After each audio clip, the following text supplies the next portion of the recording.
이 새벽에 하나님께서 추위를 뚫고 오신 여러분에게 뜨거운 은혜로 큰 은혜로 함께 해주시길 바랍니다.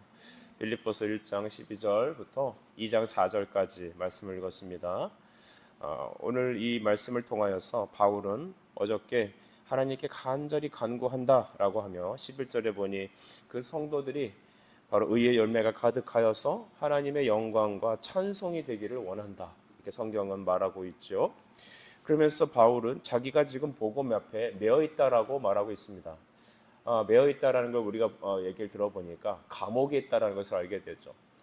그래서 우리가 학자들은 이게 바울이 로마 감옥에 있을 때 쓰여졌을 것이다 수정을 합니다. 그렇다면 우리 12절 말씀을 한번 보겠습니다. 형제들아, 내가 당한 일을 도리어 복음 전파의 진전이 된 줄을 너희가 알기를 원하노라 라고 말하고 있죠. 내가 감옥에 갇혀서 갇히게 된 것, 이것이 복음 전파에 더 유익했다, 진전이 됐다라고 말을 합니다. 오늘날 우리 시각에서는 바울의 말이 너무나 납득이 안 됩니다. 건강해야지, 돈이 풍부해야지, 자식들이 잘 돼야지, 근심 걱정이 없어야 주의 일에 매진할 수 있지 않겠습니까? 또 예수 믿어서 이 가시적인 눈에 보이는 그런 혁혁한 여러 가지 증거들이 있어야 되죠. 그런데 오히려 갇혀 있는 것, 그러니까 갇혀 있다라는 것을 감옥에 갇혀 있다라고만 생각하지 말고 여러분의 환경 속에 갇혀 있는 것이 무엇인지 적용해도 참 좋을 것 같아요. 갇혀 있는 내가 어떻게 복음 전파에 진전이 되겠느냐라는 것입니다. 이거 하나님 영광 가리는 거 아닐까? 우린 그렇게 말할 수도 있죠. 그래서 어떤 분들은 내가 갇혀 있는 그 상황을 숨기는 것입니다. 심령적으로, 외적으로, 경제적으로 막 갇혀 있는 그 상황을 나는 오히려 부끄러워하고 하나님의 영광을 가리는 것 같이 생각을 한다는 것이죠. 근데 바울은 오늘 감옥에 갇혀 있습니다. 어떻게 할 때? 예수님을 전하다가 억울하게 복음을 감옥에 갇혔다는 것입니다. 근데 그것이 도리어 복음 전파하는 일에 큰 유익함이 되었다라고 말하죠. 나 바울 한 사람이 열심히 사역하고 활기 있게 나의 능력을 펼쳐서 복음을 전하는 것보다 내가 아무것도 할 수 없는 그런 갇혀있는 이 속에서 오히려 하나님이 역사하셔서, 할렐루야, 하나님이 일하셔서 더 큰 복음의 진전이 있었다, 바울이 그렇게 말하고 있는 것입니다. 13절에 보니까 나의 매임이 그리스도 안에서 모든 시위대 안과 그 밖의 모든 사람에게 나타났다, 바울이 이렇게 말을 하고 있죠. 이 시위대 안이라는 얘기를 들어보니 로마 군인들의 그 어떤 군대를 시위대라고 하잖아요. 로마 군인들이 있는 그곳까지도 내가 복음을 전할 수 있었다, 바울이 이렇게 말을 하는 겁니다. 여러분, 언제 바울이 이 로마인들에게 복음을 전할 수 있었겠습니까? 그 로마 군인들, 고급 장교들에게 어떻게 가서 예수님에 대해서 말할 수 있었겠습니까? 이 하나님의 기가 막힌 역사는 바울을 감옥에 가둬둠으로 이 로마의 복음을 전하게 할 수 있게 하신 것입니다. 하나님의 뜻은 분명히 있습니다. 그런데 그 하나님의 계획은 바로 우리가 생각했던 것을 뛰어넘는 하나님의 방식으로 한다는 것입니다. 우리는 오늘 이곳에 교회를, 건물을 얻고 여기서 복음을 전하며 예수의 사람들로 살아갑니다. 여러분이 과거에 5년 전, 10년 전에 이곳에서 교회를 세우고 함께 성도들이 신앙생활하고 우리가 관계하고 있는 사람들에게 예수를 전할 줄 꿈에도 생각하신 적이 있으십니까? 없지 않습니까? 나는 그저 하루하루 내 삶을 살아갈 뿐이었습니다. 그런데 하나님은 기가 막히게 나를 어떤 감옥에 가두어서, 환경 속에 가두어서, 내가 그렇게밖에 할 수 없는 상황 속에 나를 몰아붙이셔서 복음을 전하겠다는 것입니다.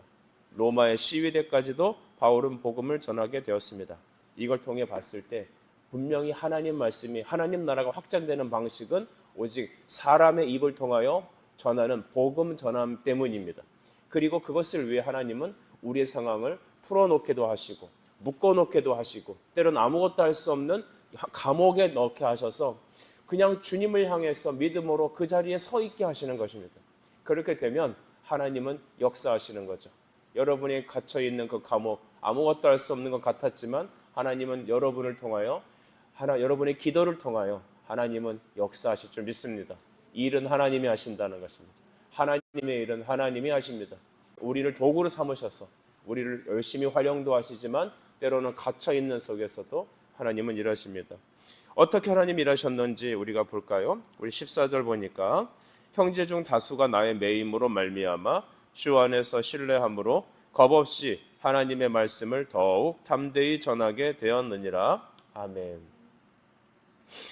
본인들의 형제들, 그러니까 바울과 함께 사역했던 믿음의 형제들이 바울이 예수 그리스도의 복음을 전하다 감옥에 갇혀 고난당하는 것을 보면서 그들은 더욱 믿음의 담대함이 생겼다는 것입니다. 이게 바로 하나님이 하시는 일이십니다. 사람은 여러분 아무리 강요하고 그렇게 한들 사람이 변하지 않습니다. 그렇지 않습니까? 근데 사람은 어느 때 바뀝니까? 그리스도의 복음 앞에 믿음의 타협을 하지 않고 고난받는 가운데서도 믿음을 지킬 때 사람들은 그 모습을 보고 야, 저거 진짜 하나님이 계시는구나 라고 생각한다는 겁니다. 잘 들어보십시오. 우리가 막 갇혀있는 상황에서 풀려나서 세상 사람들이 누가 봐도 신이 존재한다라고 하는 그런 어떤 능력이 보일 때 하나님의 사람들이 생기는 것이 아니라 이면적으로 우리가 고난당하고 복음을 위해서 고통당해도 그것을 믿음으로 이겨나가면서 신앙을 지키는 그 모습을 보고 야, 진짜 하나님이 계시구나 라고 깨닫는 것입니다. 그러니까 주변에 있던 형제들도 쭈삣쭈삣하면서 막 그냥 내가 예수 믿는 것을 숨기고 고난당할까 봐 자꾸 눈치 보던 상황 속에서 바울이 담대하게 예수 믿는 믿음으로 감옥에 갇혀버리니까 그때부터 사람들은 용기를 내어서 복음을 전하게 됐다는 것입니다. 이 담대한 복음의 신앙, 바로 예수님께서 계획하신 것입니다. 우리가 전쟁을 하게 되면 이렇게 한다고 하죠. 처음에는 여러분 적군들이 총을 쏘면서 막 다가올 때 두려움에 떨려갖고 어쩔 줄 모릅니다. 저도 과거에 96년도인가요? 제가 강원도에서 무장공비를 잡으러 갔습니다. 물론 끌려갔죠. 그때 5인 사격이 있어갖고 소대 전체가 총을 막 난사했다는 겁니다. 실제 얘기죠. 근데 아침에 가서 이 탄착구를 확인해 봤습니다. 그러니까 이 총이 어디에 맞았는지를 이제 확인하러 이제 그 부대원들이 다 가서 봤더니 깜짝 놀랐습니다. 2m 이상으로 다 총을 쏜 겁니다. 하늘에 대고. 그러니까 군인이라도 훈련을 받아도 그런 실제 상황에 들어가니까 무서우니까 고개를 쳐박고 하늘을 향해서 그냥 총을 갈겨야 된 거예요. 그러니까 다 2m 위에 공중에 있는 나무들만 다 그렇게 벌집이 된 겁니다. 그런데 여러분 진짜 전쟁이 일어나면 어떻게 될까요? 옆에 있는 전우들이 총에 맞아 죽어갈 때 이 사람은 눈이 탁 돌아가는 겁니다. 내 옆에 있던 전우가 총에 맞아 죽고 할 때 그때는 여러분 팔이 이렇게 못 쓰게 돼도 그쪽 팔로 총을 집으려고 한다는 거죠. 초인적인 힘이 생기는 겁니다. 하나님께서 복음의 헌신자들을 통해서 어떻게 역사하시냐면 교회는 순교의 피를 먹고 자란다고 합니다. 바로 교회가 순교자들이 믿음을 지키고 순교할 때 그 순교의 소식이 온 나라에 온 교회에 퍼지게 되어 나도 같이 그리스도와 함께 목숨을 걸고 믿음을 지키겠다라고 하는 그 믿음의 신앙이 불타오르는 겁니다. 바울이 바로 그렇게 복음과 함께 여러분 고난당하고 감옥에 갇혀버리게 되니까 이제는 바울 한 사람만 일하는 것이 아니라 바울과 같은 성령의 감동을 받은 믿음의 형제들이 제1의 바울, 제2의 바울, 제3의 바울이 되어서 온 지역에 그리스도의 복음을 편만하게 전파하게 됐다는 것이죠. 하나님의 나라는 이와 같이 역사합니다. 꽃이 그냥 있을 때도 향기가 있지만 그것이 진리김을 받을 때 더 아름답고 더 영롱한 향기를 풍긴다고 합니다. 골로새서 1장 24절 말씀도 이렇게 말하죠. 나는 이제 너희를 위하여 받는 괴로움을 기뻐하고 그리스도의 남은 고난을 그의 몸된 교회를 위하여 내 육체에 채우노라. 그리스도의 남은 고난이 어디 있습니까? 그것은 십자가가 부족하다는 얘기가 아니라 예수의 십자가의 말씀을 받은 성도들이 믿음과 함께 받는 고통, 고난을 통하여 하나님께서는 바로 하나님의 교회를 채워가신다는 것입니다. 여러분, 하나님은 오늘날 우리에게 믿음과 함께 고난도 허락하셨습니다. 영광을 받길 원하시는 여러분, 우리는 달면 삼키고 쓰면 뱉는 인생들이지만 하나님께서 우리에게 이해할 수 없는 이런 우겨싸움을 당하게 하고 고통을 당하게 하는 것은 하나님의 복음이 편만하게 전파되기 위한 것입니다. 그런데 이제 이렇게 복음을 전했던 이들이 있는데 15절도 보니까 어떤 이들은 투기와 분쟁으로, 어떤 이들은 착한 뜻으로 그리스도를 전파한다라고 했습니다. 바울이 복음을 전파하다가 감옥에 갇혔을 때 복음을 전하는 사람들 중에 두 가지 부류가 있었다는 거죠. 첫 번째는 순전한 마음으로 바울을 사랑하고 같이 순전한 마음으로 복음을 전하는 사람들이 있었습니다. 반대로 17절에 보게 되면 그들은 이라고 나오는데 이 그들은 바울을 시샘하고 바울을 순수하지 못하게 다툼으로 그리스도를 전파하느니라. 아멘. 예를 들어서 바울을 따르는 믿음의 순수한 사람들이 정말 그 뜻을 계승해서 순전한 마음으로 복음을 전하는 사람들이 있었습니다. 근데 반대로 바울을 싫어하고 바울을 더 괴롭게 하려고, 그러니까 복음을 전파하면 더 바울이 괴로워할 줄 알고 시샘하여 열심히 선하지 않은 의도로 복음을 전파했다고 합니다. 그런데 바울은 이 두 가지 모든 사람들의 경우를 다 기뻐한다라고 했죠. 우리 18절로 한번 읽어볼까요? 시작. 그러면 거칠애로 하나 참으로 하나 무슨 방도로 하든지 전파되는 것은 그리스도니 이로써 나는 기뻐하고 또한 기뻐하리라. 아멘. 어떻게 되든 뭘로 했든지 간에 순전한 마음으로 했든지 미움을 다툼으로 했든지 예수님만 전파되면 나는 기뻐하겠다. 바울의 목적은 분명합니다. 여러분, 목적이 우리의 삶을 이끌게 축복합니다. 나의 자신이 목적이 되지 않고 예수님만 높아질 수 있다면, 그래서 우리가 세례 요한의 경우를 보면 알 수 있죠. 우리 세례 요한은 요한복음 3장 31절에 말하지 않습니까? 그는 30절에 말하지 않습니까? 그는 흥하여겠고 나는 쇠하리라. 예수님의 그 요한의 제자들이 와서 요한에게 물어보지 않습니까? 선생님, 지금 당신 앞에 와서 세례받고 가르침을 받던 사람들이 지금 다 저 그리스도라고 하는, 예수라고 하는 사람에게 다 몰려갑니다. 이거 놔둬서 되겠습니까? 우리가 좀 본때를 보여야 되지 않습니까? 놔둬라. 전파된 그가 흥해야 되고 나는 이제 없어져야 된다. 이것이 바로 오늘을 살아가는 우리 성도들의 삶의 태도야 되는 것이죠.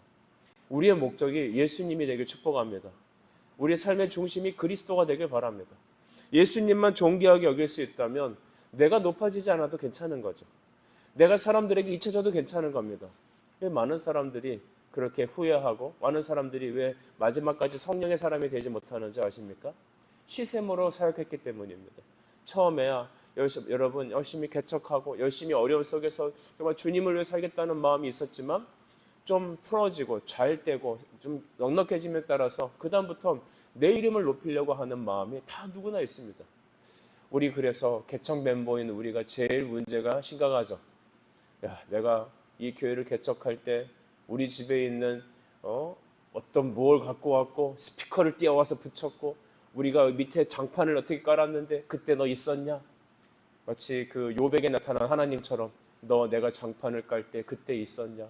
좀 있으면 십자가를 달 건데 십자가를 달면서 내가 이 십자가를 달 때 지붕에 올라가서 이걸 드릴을 박았는데 그때 너 있었느냐? 여러분, 이렇게 되는 이유는 뭐냐면 다 자기 공로 의지 때문입니다. 주님을 사랑하는 마음과 반대되는 안티적인 것들은 바로 자기 사랑에 매여 있는 겁니다. 나는 안 그럴 거야. 여러분, 천만의 말씀이요. 여기 앞에 서 있는 이 목사가 제일 위험한 사람인 거 여러분 아시죠? 여러분이 제일 위험한 사람입니다. 그러나 우리가 끝까지 성령에 붙잡혀 살아가는 이유는 바로 예수님이 내 삶의 목적이 되는 것입니다. 여러분이 쓰임받고 잊혀질 수 있습니다. 그때 우리는 들러리의 마음을 가집시다. 무슨 마음을 갖자고요? 들러리의 마음. 결혼식장에서 그 신랑 신부 뒤에서 들러리를 쫙 가다가 여러분 신랑 신부가 이제 본 궤도의 앞에 딱 서게 되면 들러리들은 옆으로 빠지는 겁니다. 그러니까 신랑 신부를 바라보는 기쁨으로 충만한 것이 바로 들러리의 기쁨이죠. 그들을 바라보는 마음으로 그들에게, 외국엔 또 남자들이 반지를 이렇게 신랑에게 전달해 주잖아요. 남자 들러리가. 신랑에게 반지를 전달해 주면서 자기 역할은 거기서 끝나버리는 겁니다. 들러리는 더 이상 사람들의 주목을 받지 않습니다. 그러나 들러리의 기쁨은 그 그리스도를, 신랑 신부를 바라보는 기쁨으로 충만해 있는 것처럼 예수 그리스도의 이름이 드러나는 그 이유 때문에 우리는 기뻐하고 우리 한평생의 삶은 다 한 것입니다. 여러분, 우리가 이 땅을 살아가면서 받아야 될 칭찬과 축복은 이 땅에 있지 않습니다. 사람에게 칭찬을 구하지 말고 사람에게 인정 구하지 말고 하나님이 주시는 인정을 받으시는 여러분이 되길 바랍니다. 우리가 사람에게 인정받으면 여러분, 우리가 하나님 앞에 가서 받을 게 뭐 있겠어요? 그러나 주님이 우리를 인정하십니다. 그리고 주님이 그 나라에서 우리의 눈물을 닦아주실 것입니다. 왜 내가 이런 일을 해야 되나? 왜 나만 이렇게 힘들어야 되나? 여러분, 아니에요. 그 사람이 리더예요. 그 사람에게 지금 하나님께서 일하고 계시는 거예요. 교회 안에 손님도 있지만 교회 안에 주인도 있죠. 여러분, 헌신하는 사람이 주인인 거죠. 하나님이 그 사람을 기뻐하는 겁니다. 십자가의 사랑을 받았다면, 그의 용서를 받았다면 우리는 종의 모습으로 나아갑시다. 바로 사람들이 인정해 주지 않아도, 나 혼자 서 있는 것 같아도, 여러분이 갇혀 있고 묶여 있는 것 같아도 그리스도만 전파될 수 있다면 나는 즐거워하고 기뻐하리라. 여러분, 이것이 우리 모두의 이 아침의 고백이 되지 않습니까? 바울은 20절과 21절에 자기의 신앙 고백을 하는데, 저는 20절, 21절을 우리 같이 읽었으면 좋겠습니다. 여러분의 평생의 고백이어야 합니다. 20절부터 같이 읽어볼까요? 시작. 나의 간절한 기대와 소망을 따라 아무 일에든지 부끄러워하지 아니하고 지금도 전과 같이 온전히 담대하여 살든지 죽든지 내 몸에서 그리스도가 존귀하게 되게 하려 하나니 이는 내게 사는 것이 그리스도니 죽는 것도 유익함이라. 아멘. 이 말씀을 읽을 때 눈물이 안 날 수 없습니다. 내게 사는 것이 그리스도니 죽는 것도 유익하다.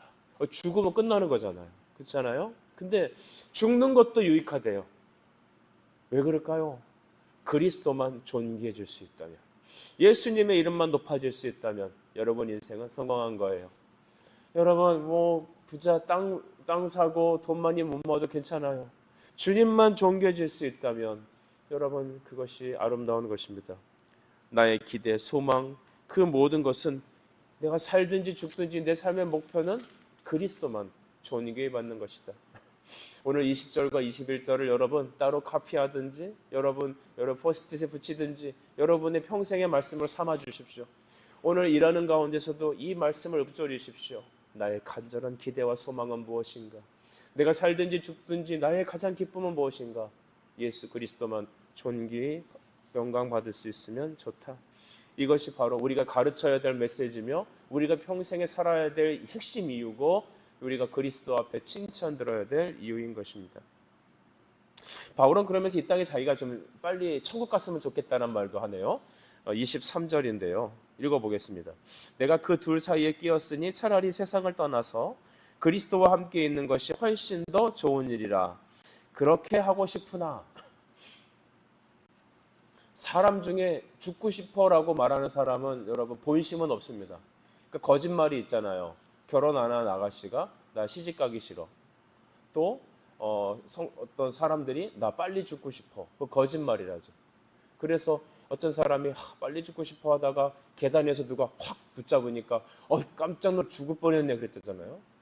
우리는 다 살고 싶은 거예요. 죽음의 두려움이 다 있습니다. 근데 바울은 왜 내가 이 땅을 빨리 떠나 그리스도와 함께 있고 싶다고 그럴까요? 천국의 기쁨을 매일 맛보기 때문입니다. 여러분, 저는 주일 성수 매우 중요하다고 생각해요.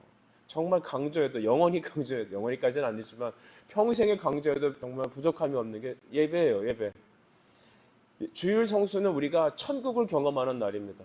이렇게 또 얘기하니까 우리 학생들이나 어떤 분들은 굉장히 마음이 힘들어질 수도 있습니다. 주일 예배 때 너무 힘들던데 설교를 견디고 1시간 동안 앉아있는 것 자체가 막 힘든 사람들도 있거든요. 그런데 십자가의 은혜를 받은 사람, 천국의 기쁨을 아는 사람들, 예수님이 그 안에 살아계신 사람의 특징은 예배가 즐거운 것입니다. 찬양이 기쁜 것입니다. 이런 때가 있습니다. 저도 막 설교를 하다 보면 1시간 반씩 설교할 때가 있어요. 그러니까 1시간 반 설교하면 여러분 어떻게 될 것 같으세요? 설교할 때 모르는데 설교하고 내려오면 탈진이 됩니다. 그러니까 듣는 사람은 또 오죽 힘들겠어요? 근데 정말 은혜가 있는 그때는 이 1시간 반의 설교가 순간처럼 찰나와 같이 지나가는 것 같다는 거죠. 우리가 정말 말씀이 힘들고 예배가 힘든 것은 겨우 억지로 드려주는 이유는 우리 안에 성령의 역사가 없어서 그렇습니다. 바울은 예수님과 교제하였습니다. 예수님과 소통하였습니다. 천국의 기쁨을 날마다 누리는 사람입니다. 그러니까 우리가 주님을 알면 알수록 우리 마음에 일어나는 소망은 뭐냐 하면 주님과 같이 있고 싶어 하는 거예요. 예수님이 우리에게 처음 오셔서 주신 어떤 본인의 메시지는 뭐였냐면 임마누엘이었습니다. 하나님이 우리와 함께 계시다는 거죠. 지금 이 순간 우리와 함께 하신 주님은 영원히 우리와 함께 하십니다. 그래서 우리는 이 땅에 살고 있지만 주와 같이 살고 있기를 소망하는 것입니다. 그래서 그 교회의 영적 성숙도를 알기 위해 저는 이런 메시지가 필요하답니다. 여러분 속히 이 땅을 떠나 천국 가시길 소망하십시오 라고 하면 아멘 소리가 크면 정말 천국을 같이 살아가는 것이고, 아무도 대답을 하지 않는 것은 아직 좀 더 은혜가 필요한 것 같습니다. 여러분, 우리는 나이가 젊으나 연세가 있거나 없거나 건강하게 이 땅을 살아가야 될 필요는 있겠죠. 그러나 정말 중요한 것, 하늘 소망에 대해서 우리의 가슴이 부풀어야 되겠습니다. 그래서 바울은 이 땅에 살면서 내가 빨리 천국 갖고 싶지만 내가 있는 것이 너희에게 유익하니 하나님은 나에게 나의 사명을 감당할 때까지 이 땅에 살게 하실 거다라는 것이죠. 다 같이 따라서 해주실까요? 사명자는 죽지 않는다. 시작. 사명자는 죽지 않는다. 여러분이 죽는 그때는 사명을 다하는 그때입니다. 제가 친하게 교제하는 목사님 중에 그분은 이제 개척을 해서 벌써 몇 년 차 교회를 사역하고 있습니다. 그분은 저에게 이렇게 얘기하셨어요. 목사님, 제가 물어봤거든요. 목사님께서는 은퇴하면 뭐 하고 싶으세요? 나는 은퇴하면 한 2, 3년만 좀 살다가 천국 가고 싶어. 그러니까 2, 3년은 자기의 삶을 좀 정리해야 되겠대요. 그리고 내가 이 땅에서 사람들에게 인사하고 그 다음에 천국 가고 싶다는 거죠. 나는 목회가 끝나면 바로 죽고 싶다는 거예요. 얼마나 개척교회가 힘들면 그럴까도 생각을 해보지만 한편으로는 자기의 사명을 다하고 싶은 그의 모습도 있는 겁니다. 여러분, 우리의 사명은 우리가 나 자신을 위해 살아가는 게 아닙니다. 주님의 사명을 위해서 부름받았습니다. 우리의 세상에서 부름을 받았습니다. 그리고 세상 속으로 다시 보내심을 받습니다. 그리고 우리의 소명이 다하는 그때, 핸드폰도 배터리가 다하면 꺼지듯이 우리의 삶의 사명도 다하게 되면 우리는 그때 주님의 부르심을 받게 될 것입니다. 그래서 이 땅을 살아갈 때 바울은 복음에 합당한 생활을 하라고 또 말을 하고 있죠.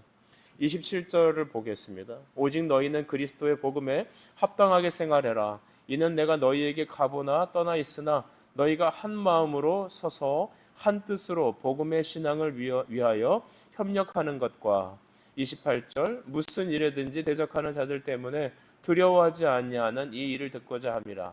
이것이 그들에게는 멸망의 증거요 너희에게는 구원의 증거니 이는 하나님께로부터 난 것이니라. 아멘. 십자가의 원리는 무엇입니까? 천국 시민답게 살아가는 것입니다.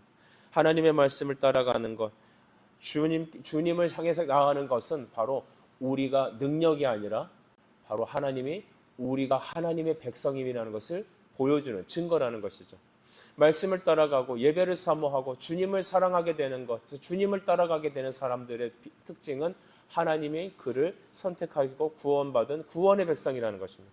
그러니까 우리가 구원받았어요, 안 받았어요, 여러 가지들을 증거할 수 있는 시금석은 뭐냐면 내가 예수님을 따라가고 있느냐는 것입니다. 나의 지향성이 하늘에 있느냐는 것이죠. 복음을 기뻐하느냐는 겁니다. 예배가 기쁘십니까? 말씀이 기쁘십니까? 찬양이 사모하게 됩니까? 여러분 안에 구원의 증거가 바로 그것입니다. 그래서 이 땅을 살아가는 성도들의 복음에 합당한 삶은 29절에 있는 것처럼 믿을 뿐만 아니라 고난도 받게 하려 하심이다라는 거죠. 29절입니다. 그리스도를 위하여 너희에게 은혜를 주신 것은 다만 그를 믿을 뿐 아니라 또한 그를 위하여 고난도 받게 하려 하심이라. 여러분, 예수 믿는 것은 잘 되는 것이 아닙니다. 예수 믿는 이유는 그리스도를 위해서 그리스도를 향하여 나아가는 삶입니다. 여러분, 예수님을 향해 가게 되면 우리는 복음과 함께 고난도 받는다는 것이죠. 성공을 위해서는 또 열심히 노력도 있어야 합니다. 동전의 앞면이 있다면 동전의 뒷면도 존재하겠죠. 그리스도와 함께 영광과 존귀를 받기 위해서는 그와 함께 고난도 있습니다. 앞에서 말씀드렸던 것처럼 믿음으로 받는 고난은 바로 하나님께서 예수 그리스도의 복음을 전파하는 재료로 쓰신다는 거죠. 환난과 핍박 가운데서도 성도는 신앙 지켰다는 찬송가 가사가 나옵니다. 여러분이 건강하길 바라요. 여러분 자녀들이 잘 되길 바랍니다. 여러분이 이 땅에 살면서 근심이 없길 바라고 또한 우리의 필요한 재정과 여러 가지들이 예수님의 이름으로 채워지길 바랍니다. 그러나 예수님과 함께 당하는 고난을 고난으로 생각하지 마십시오. 주님을 따라가다 보면 여러분 다른 사람들과 달리 교회에서 많이 헌신할 겁니다. 교회에서 남들이 안 하는 그 허대른 일과 수고를 여러분이 감내할 수도 있습니다. 또한 내가 갖고 있는 재정을 다 쏟아부을 수도 있습니다. 근데 옆에 사람을 보면 그러지 않는 사람들이 많아요. 제 주변에도 목회를 편하게 하는 사람들이 있습니다.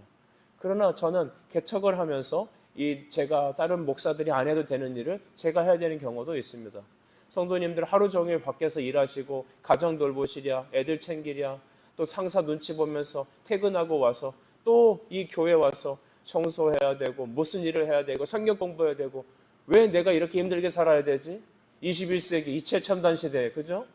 편리함을 추구하는 이 시대에 나는 왜 이렇게 무술처럼 허드렛 일을 하고 나 혼자 살아가지? 여러분, 그리스도가 존귀함을 받기 위해서는 나는 오늘 죽는 것도 유익하다라고 했다면, 그것이 여러분의 신앙 고백이라면 더 이상 그런 고통에, 그런 좌절스러운 생각에서 여러분은 떨쳐 일어나야 될 것입니다. 예수님과 함께 영광을 받기 위하여 그와 함께 고난도 기쁘게 받아들이는 우리에게 주님이 이 믿음과 이 은혜 주셔서 이 땅을 살아가는 동안 예수를 위해 살고 그리스도와 함께 고난받고 우리 하나님 나라에서 영광스러운 그곳에 들어갔을 때 영원한 천국의 기쁨과 찬송 소리와 또한 그리스도의 안아주심과 우리의 눈물을 닦으심과 생명의 면류관을 받아 하나님 그리스도와 함께 영원히 왕노릇하는 저와 여러분의 복된 삶 되게 간절히 축복합니다. 기도드리겠습니다. 사랑의 주님, 내가 그리스도와 함께 기뻐하며 살기 위하여 고난도 나에게 달게 받게 해달라는 이 바울의 고백을 통하여 우리는 감히 이 기도의 제목을 드리지도 못하지만 오늘 믿음으로 고백합니다. 내게 사는 것이 그리스도니 죽는 것도 유익함이라. 그리스도와 함께 영광을 받기 위하여 고난도 받는다. 하나님 아버지, 우리가 이 믿음에 순종할 수 있도록 주여 은혜를 주시옵소서. 이 믿음 더 굳세게 하여 주옵소서. 나의 힘과 결단이 아닌 하나님의 주시는 힘과 능력으로 지혜로 이 아침에 서게 하여 주시고, 우리 사랑하는 성도들이 눈물로 씨를 뿌리며 날마다 기쁨으로 단을 거두는 영적인 기쁨으로 살아갈 수 있도록 아버지 축복해 주시옵소서. 예수님의 이름으로 기도드립니다. 아멘.